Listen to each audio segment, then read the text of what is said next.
نصیر نے واحدی کا جو گاؤں بتایا تھا وہ ساتھ والے تھانے کے علاقے میں تھا۔ میں اگلی صبح روانہ ہو گیا۔ وہاں کے تھانے کا انچارج الہ آباد کے قریب کا رہنے والا ایک مسلمان سب انسپکٹر معین الدین خان تھا۔ اس سے جا ملا اور بتایا کہ مجھے اس کے تھانے کا عبد الواحد عرف واحدی مطلوب ہے۔ وہ گاؤں دراصل قصبہ تھا، تھانہ وہیں تھا۔ میں نے معین الدین کو یہ بتایا کہ یہ شخص مجھے کیوں مطلوب ہے۔ تم اسے جانتے ہو؟ میں نے پوچھا۔ سونے کے انڈے دیتا ہے، سب انسپکٹر معین الدین نے آنکھ مار کر کہا۔ استاد ہے، میں جانتا ہوں، یہی اس کا کسب ہے۔ معین الدین کو میں پہلے سے جانتا تھا۔ اس نے مجھے بے تکلفی سے بتایا کہ واحدی بردہ فروشوں کا ایک آدمی ہے، لیکن اس کا گروہ جبری اغوا کی وارداتیں کم ہی کرتا ہے۔ لڑکیوں کو محبت کا جھانسا دے کر اور ورغلا کر ان کی مرضی سے گھروں سے بھگا لے جاتا ہے۔ جوجی جیسی بعض لڑکیاں بھاگنے کے لیے تیار رہتی ہیں۔ واحدی اپنے علاقے کے تھانے دار کے ساتھ گہری دوستی رکھتا تھا اور تھانے میں نظر و نیاز پہنچاتا رہتا تھا۔ معین الدین نے مجھے قائل کرنے کی کوشش کی کہ میں واحدی کو نہ پکڑوں۔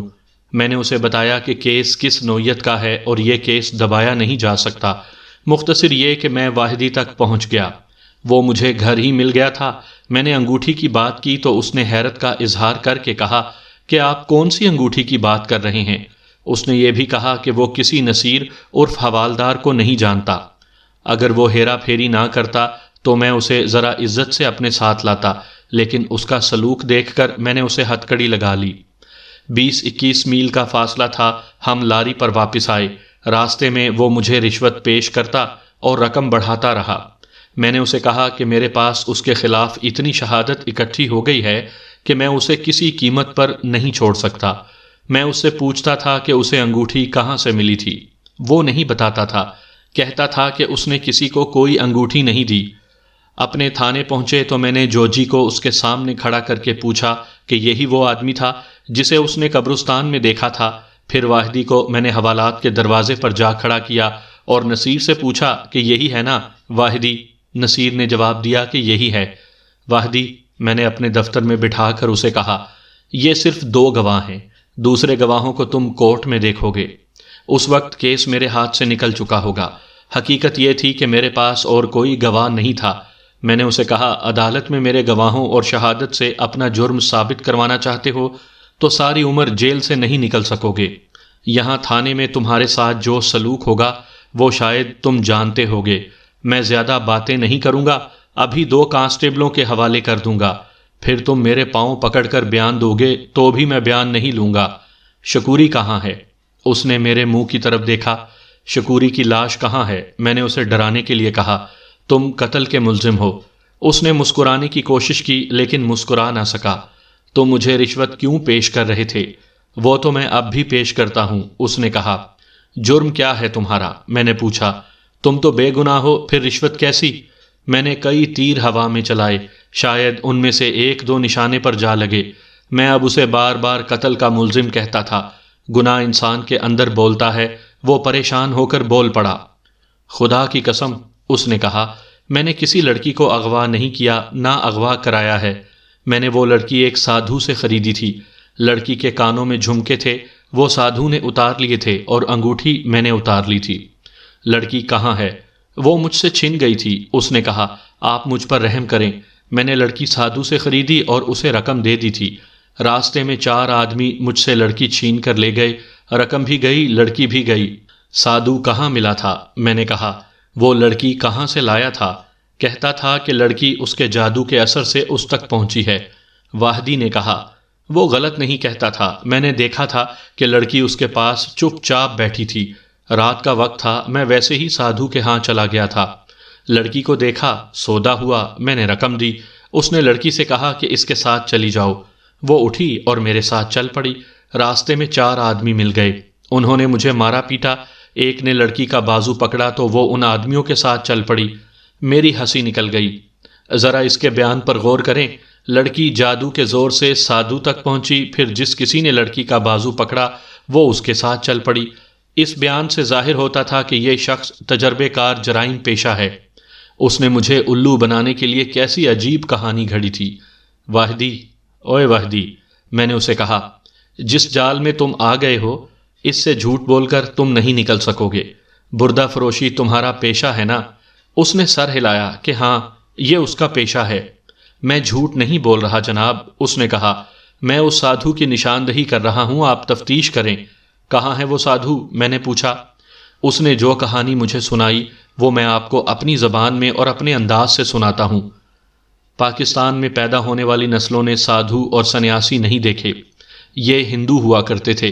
سنیاسی ذرا اچھے لباس اور حلیے میں رہتے تھے، ان کا لباس عام شہریوں سے الگ تھلگ ہوتا تھا۔ وہ جنگلوں میں گھومتے پھرتے اور جڑی بوٹیاں اکٹھی کر کے دوائیاں بناتے تھے۔ انہیں جوگی بھی کہا جاتا تھا۔ ان میں سے بعض جنگل میں ہی لیکن آبادی کے قریب خیمہ لگا کر ڈیرا ڈال لیتے تھے، اور بعض قصبوں اور شہروں میں دکانیں کھول لیتے تھے۔ دوسرے سادھو تھے، ان کا حال حلیہ فقیروں جیسا ہوتا تھا۔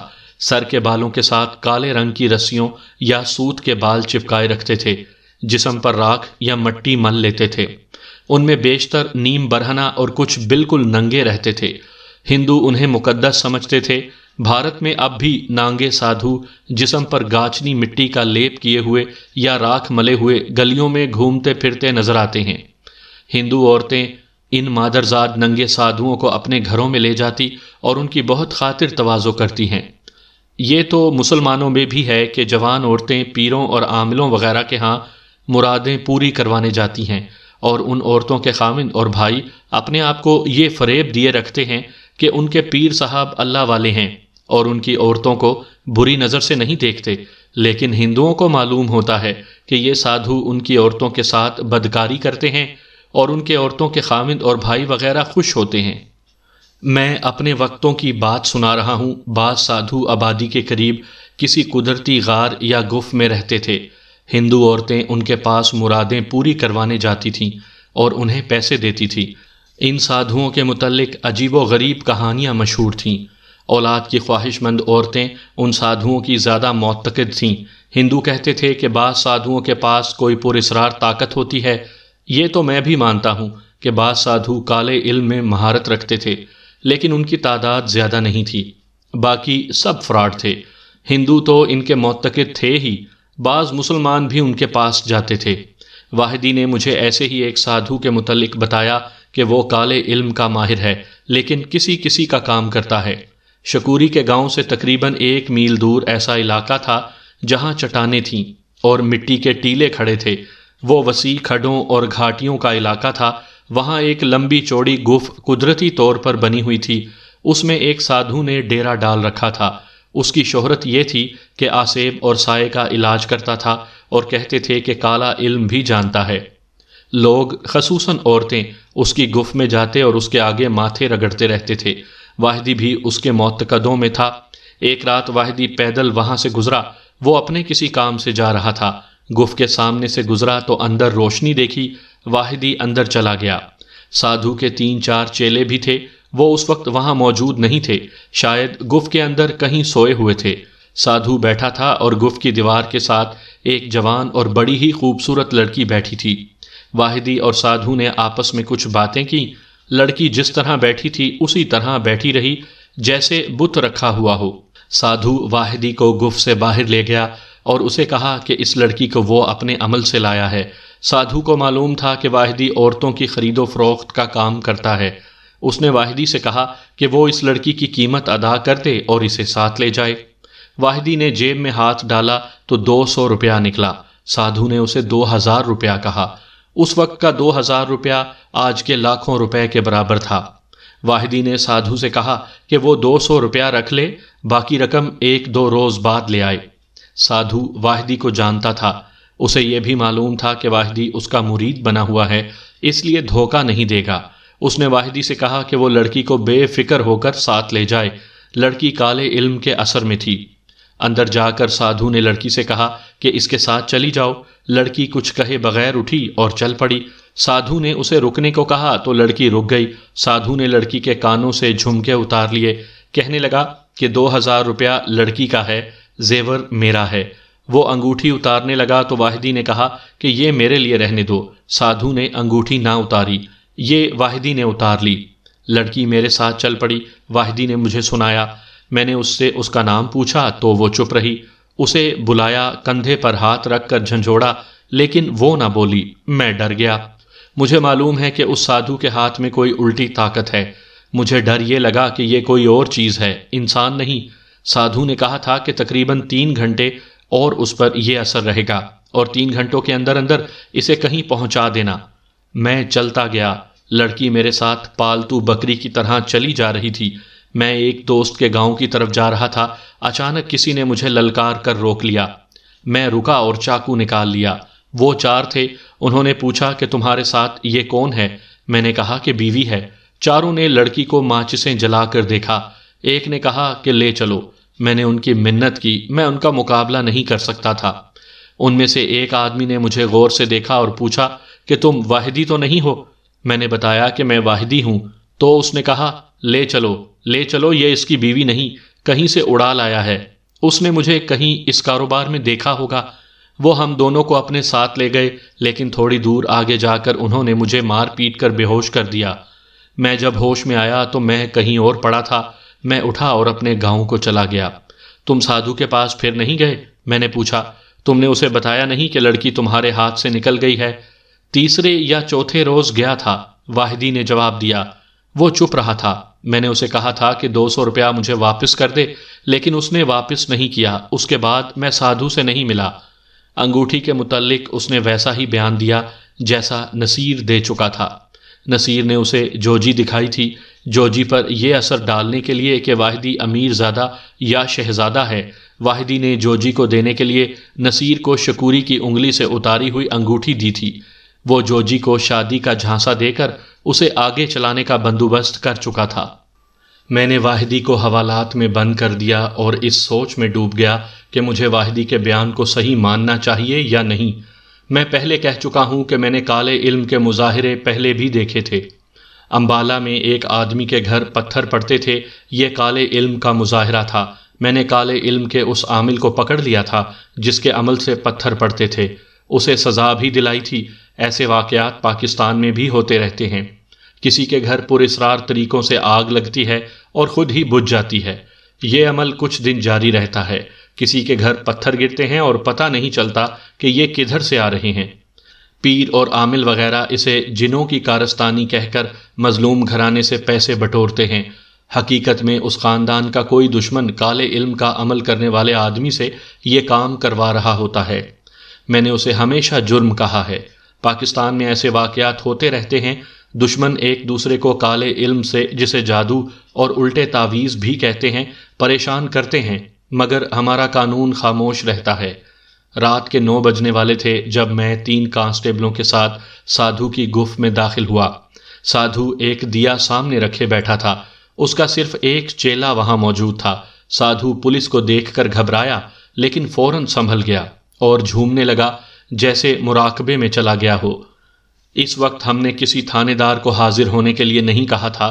اس نے مخمور سی آواز میں کہا، تم کیوں آ گئے ہو؟ مہاراج، میں نے اس کے کندھے پر ہاتھ رکھ کر ہلایا اور کہا، آپ کے پاس ایک لڑکی کے 2 جھمکے ہوں گے، میں وہ لینے آیا ہوں۔ کیا بک رہا ہے تھانے دار؟ اس نے شرابیوں کی آواز میں کہا، ہم اس وقت کسی کو جھمکے نہیں دے سکتے۔ میں خطرہ مول لے رہا تھا۔ خطرہ یہ نہیں تھا کہ سادھو مجھ پر جادو کر دے گا۔ کالا جادو اتنی جلدی نہیں کیا جا سکتا۔ خطرہ یہ تھا کہ ان سادھوؤں کو ہندو اسی طرح مانتے ہیں جس طرح مسلمان پیروں کو۔ میں نے اپنے ڈی ایس پی سے، جو انگریز تھا، ٹیلی فون پر بات کر لی تھی۔ اس نے مجھے اجازت دے دی تھی کہ ثبوت اور شہادت معقول ہو تو سادھو کو گرفتار کر لو۔ میں نے سادھو سے ایک بار پھر کہا کہ وہ مجھے جھمکے دے دے، لیکن وہ مراقبے میں رہا اور مجھے جواب نہ دیا۔ میں نے اسے جھنجھوڑا اور کہا کہ میں اسے گھسیٹ کر تھانے لے جاؤں گا۔ تب اس نے میری طرف دیکھا۔ میں اسے گھسیٹ کر تھانے نہیں لے جا سکتا تھا۔ یہ بھی تو ہو سکتا تھا کہ واحدی نے جھوٹ بولا ہو۔ مجھے تفتیش کرنی تھی جو میں اس کی گفت میں اچھی طرح نہیں کر سکتا تھا۔ میں نے سادھو کو دھمکیاں دی اور اسے اپنے ساتھ چلنے پر مجبور کر دیا۔ وہ جب اٹھ کر میرے ساتھ چلنے لگا تو اس نے چلم کی ٹوپی اور تمباکو کی گتھی اٹھا لی۔ پھر اس نے چرس کی 3-4 گولیاں اور چلم کی ٹوپی بھی گتھی میں ڈال لی۔ اگر آپ نے پشاوری اور پوٹھوہاری حقہ دیکھا ہے تو اس کی ٹوپی بھی دیکھی ہوگی۔ یہ چھوٹی سی اور لمبوتری ہوتی ہے۔ سادھو اس میں تمباکو ڈال کر اس کے نیچے کپڑا لپیٹ کر اس کے نیچے والے سوراخ کے ساتھ منہ لگا کر کش لیتے تھے۔ چرس دیکھ کر مجھے ایک خیال آ گیا۔ میں نے سادھو کے ہاتھ سے یہ گتھی لے کر ایک کانسٹیبل کو دے دی۔ راستے میں سادھو میرے ساتھ سادھوؤں کی طرح باتیں کرتا گیا اور میں اس کے ساتھ مذاق کرتا رہا۔ میں گھوڑی پر تھا اور وہ کانسٹیبلوں کے ساتھ پیدل آ رہا تھا۔ مجھے اس کے انداز سے شک ہونے لگا تھا کہ یہ شخص سادھو نہیں، اس نے بہروپ دھار رکھا ہے۔ تھانے پہنچے تو میں نے اسے حوالات میں بند نہ کیا، کانسٹیبلوں کے حوالے کر دیا اور اس کی تمباکو اور چرس والی گتھی اپنے پاس رکھ لی۔ کانسٹیبلوں سے یہ کہہ کر کہ اسے ساری رات سونے نہ دیں، میں اپنے گھر چلا گیا۔ میں صبح تھانے میں آیا تو سادھو میری طرف لپکتا تھا، لیکن کانسٹیبل اسے دھکے دے کر پیچھے کر دیتے تھے۔ میں اس کی طرف توجہ ہی نہیں دے رہا تھا۔ میں اپنے دفتر میں جا بیٹھا۔ ہیڈ کانسٹیبل نے مجھے بتایا کہ سادھو چرس کے کش کے لیے پاگل ہوتا رہا ہے۔ مجھے معلوم تھا کہ وہ چرس کا نشئی ہے، اسی لیے میں نے اس کی گتھی اپنے قبضے میں لے لی تھی۔ نشئی ملزم پر تشدد کی ضرورت نہیں ہوتی، اسے نشہ پورا نہ کرنے دو تو نشے کے عوض وہ سب کچھ اگل دیتا ہے۔ میری یہ چال کامیاب رہی۔ سادھو کانسٹیبلوں سے سگریٹ کے ایک کش کی بھیک مانگتا رہا جو اسے کسی نے نہ دیا۔ صبح تک اس کی حالت بہت بری ہو چکی تھی۔ میں دوسرے کاموں میں لگا رہا، 2 گھنٹوں کے لیے باہر بھی گیا۔ واپس آ کر بھی میں نے سادھو کی طرف توجہ نہ دی۔ مجھے اطلاعیں ملتی رہیں کہ سادھو کی کیا حالت ہو رہی ہے۔ اسے کھانا بڑا اچھا کھلایا گیا۔ شام کا کھانا اس کے آگے رکھا گیا تو اس نے کھانے سے انکار کر دیا۔ وہ چرس کا صرف ایک کش مانگ رہا تھا۔ شام کے بعد اس نے گالیاں بکنی شروع کر دیں۔ واحدی اور نصیر حوالات میں تھے، جوجی کو میں نے الگ رکھا ہوا تھا، اسے ابھی حراست میں نہیں لیا تھا۔ سادھو کی واہی تباہی مجھے بھی سنائی دے رہی تھی۔ میں اسے پوری طرح پاگل کر کے اس سے پوچھ گچھ کرنے کا ارادہ کیے ہوئے تھا۔ میں سادھو کے متعلق سوچ رہا تھا کہ 2 معزز ہندو آ گئے۔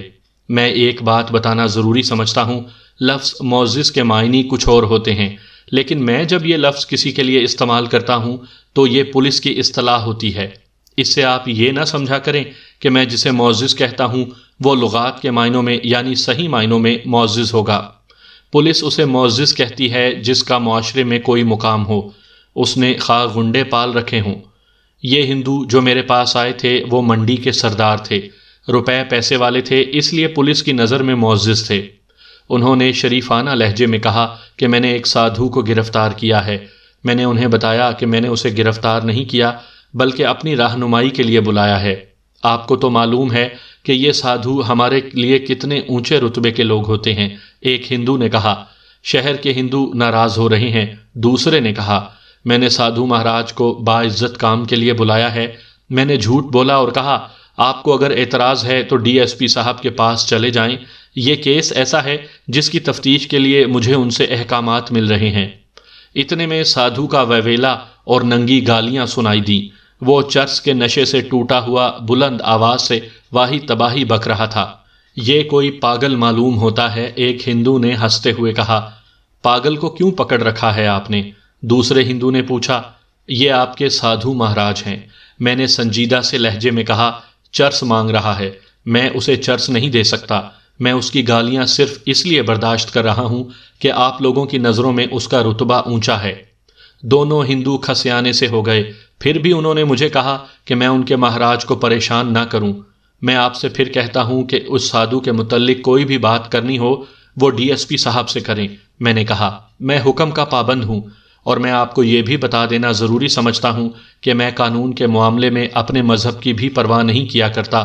اگر کسی ہندو کی بیٹی کے اغوا میں مسجد کا مولوی یا کوئی پیر مشتبہ ہوگا تو میں اسے بھی تھانے میں بٹھا لوں گا۔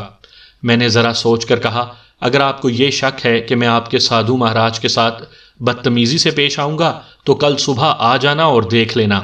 اگر سادھو مہاراج کسی جرم میں ملوث ہوئے تو میں انہیں پورے احترام سے حوالات میں بند کر دوں گا۔ ان کے ساتھ دوستانہ انداز سے کچھ اور باتیں ہوئیں اور وہ چلے گئے۔ ان کے چلے جانے سے میں خوش نہ ہوا۔ مجھے خطرہ نظر آ رہا تھا کہ قصبے کے ہندو شور شرابہ کریں گے۔ میں نے رات 10 بجے کے بعد سادھو کو اپنے دفتر میں بلا لیا اور دروازہ بند کر لیا۔ میری تھیلی مجھے دے دے، اس نے ہاتھ جوڑ کر کہا۔ یہ دیکھ، ہاتھ جوڑ رہا ہوں۔ میں چپ چاپ اسے دیکھ رہا تھا۔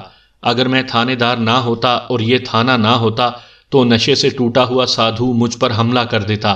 مجھے چپ دیکھ کر وہ میرے پاؤں پر گر پڑا۔ نشہ بڑی ہی بری اور خطرناک عادت ہے۔ اٹھو، میں نے کہا، بینچ پر بیٹھو۔ وہ بینچ پر بیٹھ گیا۔ اس کا سر ڈول رہا تھا۔ سچ بولو، میں نے اسے کہا، کیا یہ سچ ہے کہ ایک لڑکی کو تم نے کالے علم کے زور سے اپنے پاس بلا لیا اور وہ لڑکی واحدی کے حوالے کر دی تھی؟ بتا دو، چرس دوں گا، شراب منگوا دوں گا۔ میں نے اس کی گتھی دراز سے نکال کر میز پر رکھ دی۔ وہ اٹھ کر اس کی طرف تیزی سے آیا۔ میں نے گتھی اٹھا کر اپنے پیچھے کر لی۔ پہلے میری بات کا جواب دو، میں نے کہا۔ وہ پیچھے ہٹ کر دھک سے بینچ پر بیٹھا۔ اب تو ایسے لگتا تھا جیسے وہ بے ہوش ہو جائے گا۔ مان لیا میرے داروغے، مان لیا، اس نے ہکلائی ہوئی زبان میں کہا۔ لڑکی کو میں نے اس کے گھر سے ایک عمل کے زور سے نکالا تھا، بیچنے کے لیے؟ نہیں میرے باپ، نہیں، اس نے جھنجھلا کر کہا۔ ایک شخص ہے علی رضا، اس نے نکلوائی تھی۔ واحدی تو ویسے ہی آ گیا تھا۔ میں نے سوچا کہ اتنا قیمتی مال علی رضا کو کیوں دے دوں۔ میں نے واحدی سے کہا کہ مال موجود ہے، جیب خالی کرو اور مال لے جاؤ۔ وہ چپ ہو گیا اور کچھ دیر میرے منہ کی طرف دیکھ کر بولا، ایک اور بات بتاؤں، مان لو گے؟ مان لوں گا، میں نے کہا، پہلے ایک کش لگوا دو۔ لگوا دیا، میں نے کہا۔ بولو، ذرا سا اشارہ دو، تم کیا کہانی سنانا چاہتے ہو؟ میں مسلمان ہوں، اس نے کہا۔ آپ کو شاید معلوم ہوگا کہ ہردوار، بنارس اور دوسری جگہوں میں جہاں ہندوؤں کے سب سے بڑے مندر ہیں، وہاں کئی مسلمان سادھو اور جوگی بنے ہوئے ہیں۔ مجھے ابھی معلوم نہیں تھا کہ اپنے مذہب کے متعلق وہ سچ کہہ رہا تھا یا نہیں۔ البتہ اس کا یہ کہنا غلط نہیں تھا کہ بعض جرائم پیشہ مسلمان سادھوؤں کا بھیس بدل کر ہندوؤں کے مقدس مقامات مثلاً ہردوار، بنارس، کمبھ وغیرہ پر چلے جاتے اور عیش موج کرتے تھے۔ اس بحروب میں سب سے زیادہ مشکل کام یہ تھا کہ سادھوؤں کی زبان بولنی پڑتی اور ان جیسی اداکاری کرنی ہوتی، اور ہندوؤں کے مذہب سے واقفیت لازمی تھی۔ بعض مسلمان اس نکالی میں کمال حاصل کر لیتے تھے۔ یہ تھا تو جرم، لیکن وہ ہندوؤں کے لیے مقدس بن جاتے تھے۔ ہردوار اور بنارس میں تو سارے ہندوستان کے ہندو جایا کرتے تھے۔ وہ وہاں کے سادھوؤں کو زیادہ مقدس سمجھتے تھے۔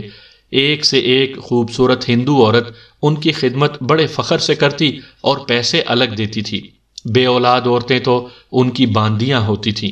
وہ ان سے اولاد کے لیے تعویذ نہیں لیتی تھیں، نہ ہی جنتر منتر کرواتی تھیں۔ اپنا آپ ان کے حوالے کر کے انہیں صاف کہتی تھیں کہ بچہ چاہیے۔ ان کے خاوند بڑی خوشی سے ان بچوں کو قبول کرتے تھے۔ یہ سادھو جسے میں نے پکڑا تھا بڑا کامیاب بہروپیہ بنا ہوا تھا۔ اس نے مجھے اپنا اصل نام شفاعت علی بتایا تھا۔ آپ میرے مسلمان بھائی ہیں، اس نے کہا، مجھے عیش کرنے دیں، آپ کا اس میں کیا نقصان ہے؟ مجھے اس سے کوئی غرض نہیں کہ تم ہندو ہو یا مسلمان۔ میں نے کہا، مجھے اس لڑکی کے متعلق کچھ بتاؤ۔ آپ کو بتا دیا ہے کہ اسے میں نے گھر سے نکالا تھا، اس نے کہا۔ اب ایک کش لگوا دیں اور مجھ سے کہانی سنیں۔ اس نے جس طرح نڈر ہو کر بات کی، اس سے میں نے اندازہ لگایا کہ یہ پکا مجرم ہے۔ میں نے اس کی گتھی اس کے حوالے کر دی۔ وہ گتھی پر یوں جھپٹا جیسے بلی چھیچڑے پر ٹوٹ پڑتی ہے۔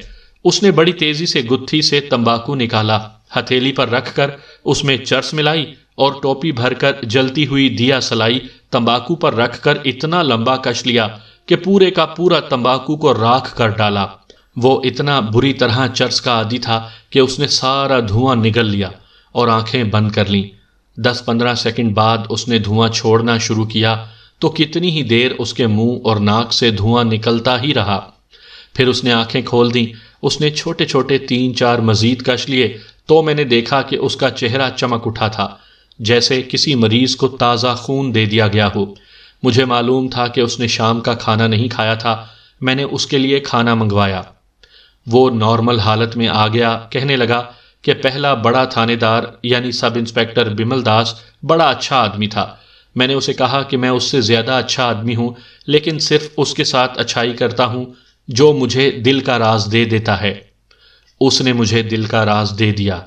اپنے متعلق اس نے اتنا ہی بتایا کہ 10 سال کی عمر میں وہ جرائم کی دنیا میں داخل ہوا تھا۔ اس نے 2 استادوں کی بہت خدمت کی۔ 15-16 برس کی عمر میں وہ پکا نوسر باز بن گیا۔ اس نے زبان کی ہیرا پھیری میں کمال حاصل کیا۔ جرائم کی دنیا میں اس نے جس کام میں ہاتھ ڈالا اس میں کامیابی حاصل کی۔ اس پیشے میں اس کی ملاقات ایک ایسے آدمی سے ہوئی جو کالا علم جانتا تھا اور یہی اس کا پیشہ تھا، لیکن وہ فراڈ زیادہ چلاتا تھا۔ شفاعت علی نے جو اس وقت شفتہ کہلاتا تھا، اس آدمی کی بہت خدمت کی، اس کی کرامات کی تشہیر بھی خوب کی اور اس کے لیے سائل پھانس پھانس کر لاتا رہا۔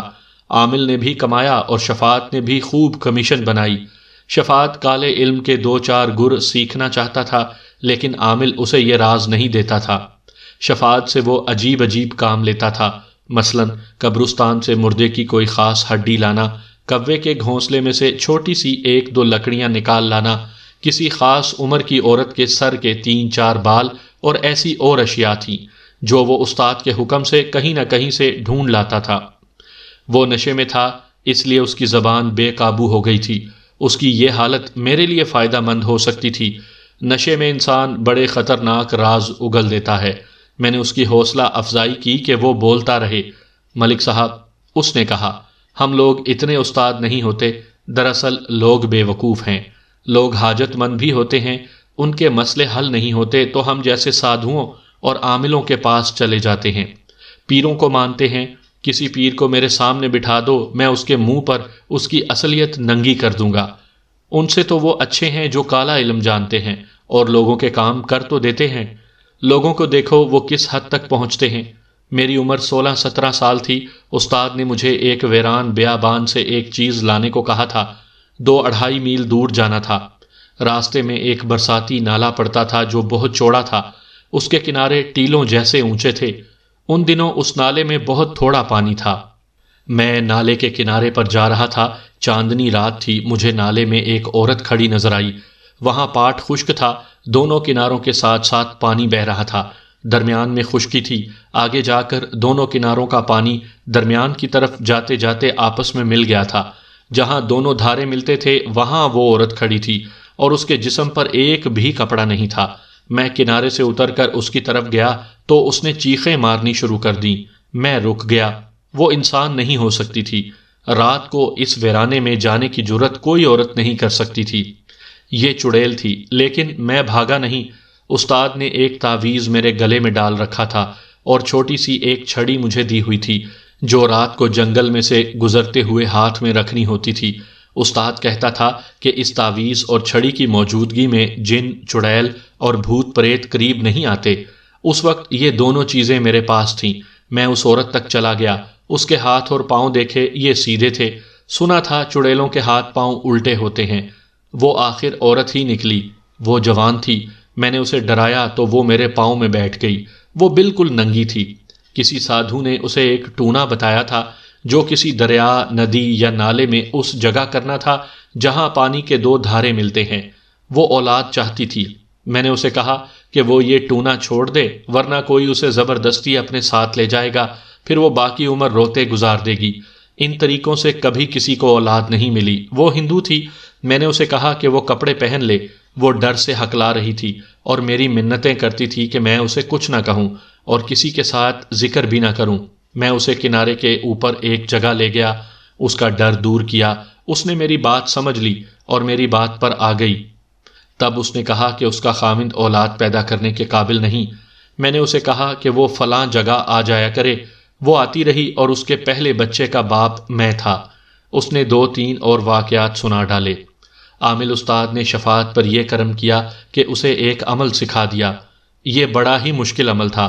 چاند کی خاص تاریخوں کی پوری راتیں جاگنا پڑتا تھا، ہندسوں کا حساب جوڑنا ہوتا تھا اور نہ جانے کیا کیا پاپڑ بیلنے پڑتے تھے اور کیسے کیسے پرہیز کرنے ہوتے تھے۔ مجھے اس عمل کے طریقوں کے ساتھ کوئی دلچسپی نہیں تھی، اس لیے میں نے اس سے طریقے معلوم نہ کیے۔ اس نے مجھے بتایا کہ اس کے استاد نے اسے ایک بار یہ عمل کر کے دکھایا تھا۔ اس کا اثر یہ ہوا تھا کہ ایک عورت اس کے پاس پہنچ گئی تھی، لیکن اس عمل کی کچھ اور ضروریات بھی تھیں، ورنہ عمل کرنے والے کو نقصان پہنچنے کا خطرہ تھا۔ شفاعت نے مجھے بتایا کہ ایک بار اس نے یہ عمل کیا اور ناکام رہا، دوسری بار اس نے شکوری پر عمل کیا اور کامیاب رہا۔ اس سے یہ عمل علی رضا نے کروایا تھا۔ شفاعت نے انکار کر دیا تھا، لیکن علی رضا نے اسے بے شمار رقم پیش کی تھی۔ اس نے شفاعت سے کہا تھا کہ وہ چند بیگھہ زمین بھی اس کے نام کروا دے گا۔ علی رضا کو میں بہت اچھی طرح جانتا تھا۔ شفاعت نے مجھے سنایا، بلکہ آپ اسے میرا دوست کہہ سکتے ہیں۔ وہ تھانے کا مخبر ہے، وہ میرے جرائم سے اچھی طرح واقف ہے۔ ایک روز اس نے مجھے کہا کہ ایک لڑکی نے اس کی نیند حرام کر دی ہے۔ پھر وہ مجھے بتاتا رہا کہ اس نے لڑکی کو پیغام بھیجے ہیں، لیکن وہ ہاتھ نہیں آتی۔ ایک روز وہ غصے میں میرے پاس آیا اور کہنے لگا کہ لڑکی یعنی شکوری نے اس کی بے عزتی کر دی ہے، اب وہ اسے خراب کر کے ہی دم لے گا۔ علی رضا کے پاس زمین بہت ہے اور پیسہ بھی ہے۔ وہ پولیس کا مخبر اس لیے بنا ہوا ہے کہ اس کی اپنی کرتوت پر پردہ پڑا رہے۔